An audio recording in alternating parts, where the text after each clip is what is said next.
Good afternoon. I want to begin by thanking President Zelensky for his passionate message this morning. I listened to it in the private residence, and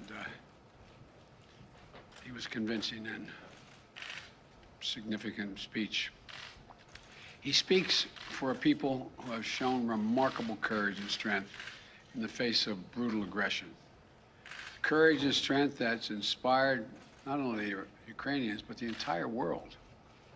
Putin is inflicting appalling devastation and horror on Ukraine, bombing apartment buildings, maternity wards, hospitals. I mean, it's god-awful. I was speaking about this with our commander behind me here, General Milley. I mean, it just is amazing. Yesterday, we saw reports that Russian forces were holding hundreds of doctors and patients hostage in the largest hospital in Mariupol. These are atrocities. They're an outrage to the world.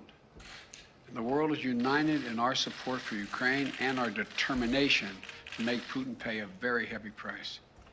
America is leading this effort, together with our allies and partners, providing enormous levels of security and humanitarian assistance that we're adding to today, and we're going to continue to do more in the days and weeks ahead.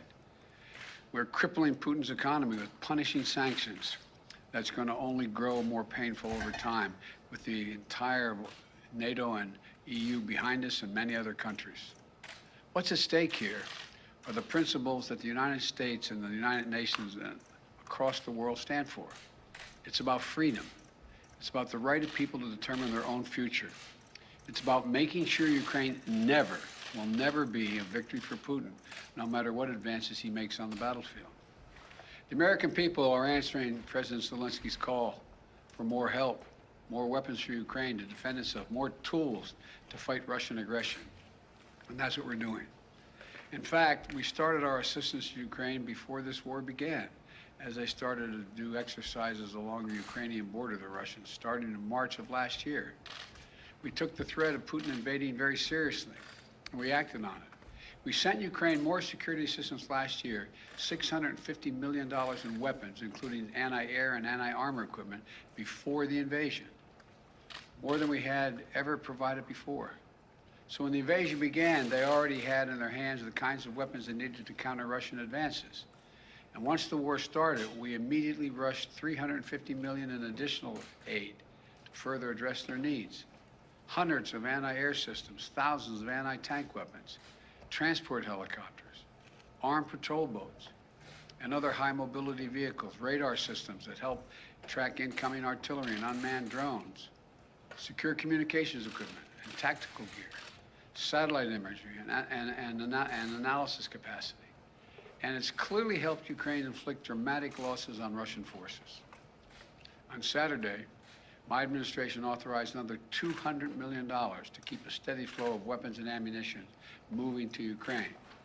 Now I'm once again using my presidential authority to activate an additional security assistance to continue to help Ukraine fend off Russia's assault, an additional $800 million in assistance. That brings the total of new U.S. security assistance to Ukraine to $1 billion just this week. These are direct transfers of equipment from our Department of Defense to the Ukrainian military to help them as they fight against this invasion. And I thank the Congress for appropriating these funds. This new package on its own is going to provide unprecedented assistance to Ukraine. It includes 800 anti-aircraft systems to make sure the Ukrainian military can continue to stop the planes and helicopters that have been attacking their people and to defend their Ukrainian airspace. And at the request of President Zelensky, we have identified and are helping Ukraine acquire additional longer-range anti-aircraft systems and the munitions for those systems. Our new assistance package also includes 9,000 anti-armor systems. These are portable, high accuracy shoulder-mounted missiles that the Ukrainian forces have been using with great effect to destroy invading tanks and armored vehicles. It'll include 7,000 small arms, machine guns, shotguns, grenade launchers to equip the Ukrainians, including the brave women and men who are defending their cities as civilians, and they're on the countryside as well. and as well as the ammunition, artillery, and mortar rounds to go with small arms, 20 million rounds in total, 20 million rounds. This will include drones, which demonstrates our commitment to sending our most cutting-edge systems to Ukraine for its defense. And we're not doing this alone. Our allies and partners have stepped up to provide significant shipments of security assistance and will continue to help facilitate these deliveries as well. The United States and our allies and partners are fully committed to surging weapons of assistance to the Ukrainians.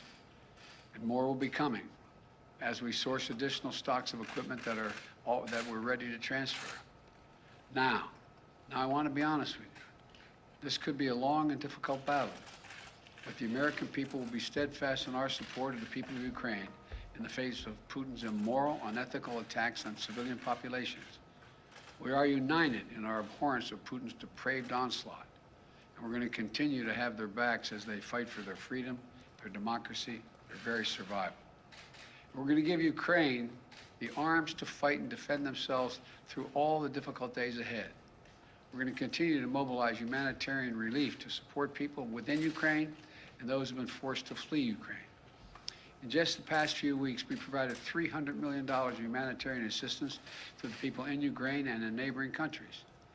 Tens of thousands of tons of food, water, medicine, and other basic supplies to support the people in need. Our experts on the ground in Poland and Moldova and other neighboring countries are there to make real-time assessments of the rapidly evolving crisis to get urgently needed humanitarian supplies to the people in need when they need it. And we will support Ukraine's economy with direct financial assistance as well. And together with our allies and partners, we will keep up the pressure on Putin's crumbling economy, isolating him on the global stage. That's our goal. Make Putin pay the price, weaken his position, while strengthening the hand of the Ukrainians on the battlefield and at the negotiating table. Together with our allies and partners, we're going to stay the course. And we'll do everything we can to push for and end this tragic, unnecessary war. This is a struggle that pits the appetites of an autocrat against humankind's desire to be free. And let there be no doubt, no uncertainty, no question. America stands with the forces of freedom. We always have, and we always will.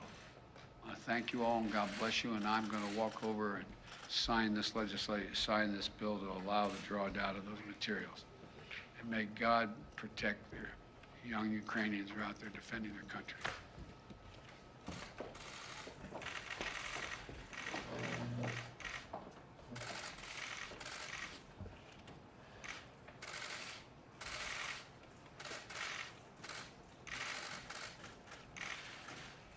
What I'm signing here is delegation authority under Section 506A1 of the Foreign Assistance Act of 1961, translated into plain English, a total of $800 million in defense art.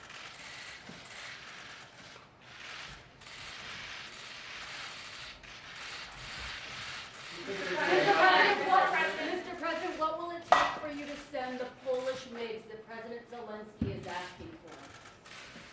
I'm not going to comment on that right now. I'm not going to comment anything other than what I told you to say. Thank you. Well, Mr. President, This is a war criminal, sir. Mr. President, quickly, you did just say that Putin is going after maternity wards, hospitals. Are you